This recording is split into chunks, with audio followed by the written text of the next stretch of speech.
Bienvenue dans ce nouveau numéro de This is Paris. Au menu, encore une riche et fructueuse semaine pour les Rouges et Bleus. Remobilisation d'abord en championnat face à Cesson-Rennes avec un nouveau festival de Mikkel Hansen. Autre rendez-vous en Ligue des Champions face à Cellier et autre victoire pour Paris qui recolle en tête de son groupe A. Confidence enfin de l'arrière international danois Henrik Molgaard, arrivé cet été dans la capitale.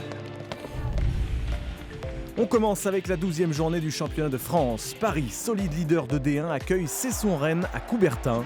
Le coach Serdar Uzic attend une réaction après la défaite à Vesprem.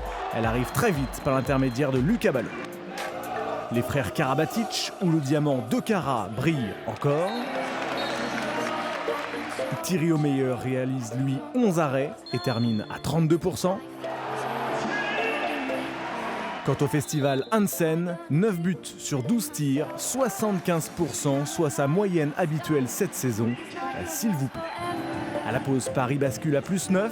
En deuxième mi-temps, Cesson tentera bien de réduire l'écart, mais Mikkel Hansen s'occupe décidément de tout et assoit le succès parisien. Un bémol toutefois en fin de match avec le sévère carton rouge pour Nicolas Karabatic à 5 minutes du terme. Score final 38-31, Paris conserve 4 points d'avance sur Saint-Raphaël avant 2 derniers matchs de championnat à jouer en 2015. Il faut avant tout qu'on récupère et voilà, et qu'on y aille, quoi. Il reste une semaine, 10 jours même pas à bosser, on va y aller à fond et il n'y a plus à compter maintenant. Même si on est mort, il faut qu'on y aille à fond. 4 jours plus tard, 10e épisode européen de la saison. Paris reçoit les Slovènes de Cellier dans sa halle Carpentier. Et Paris démarre très fort, comme pour effacer l'échec à Vesprem. Après 10 minutes, les frères Karabatic, encore eux, et leurs coéquipiers, mènent 5-0.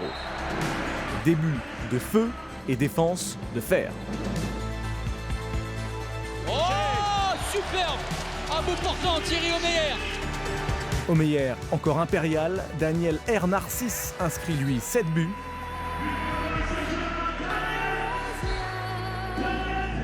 Et puis, comme un rituel, Mikkel Hansen va transpercer la défense adverse pour inscrire encore la bagatelle de 9 buts. D'abord passeur pour son frère, Nicolas Karabatic s'invite également à la fête.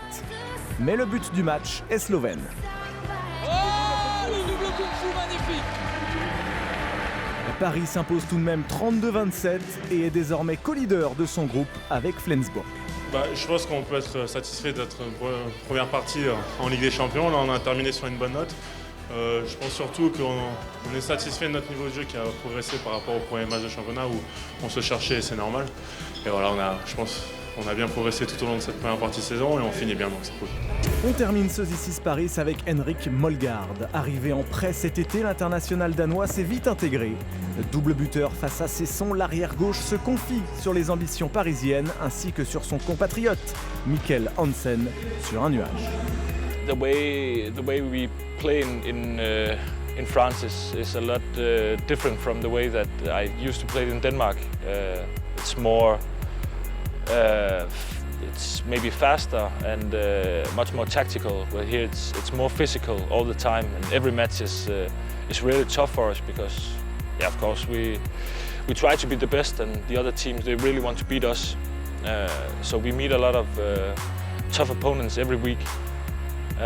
And this is my first time that I play on a team that can and will try to win the Champions League. And this year's Champions League with all good matches, it's really fun to try, but it's tough when you play two times every week.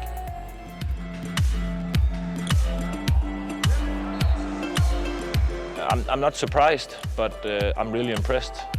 But I can say that about a lot of these guys. There's a lot of hard work and there's a excellent mentality on the team because it's not just about all the games and it's all about practice and getting better each day. And I really love that about being here. That's also why I'm getting better all the time.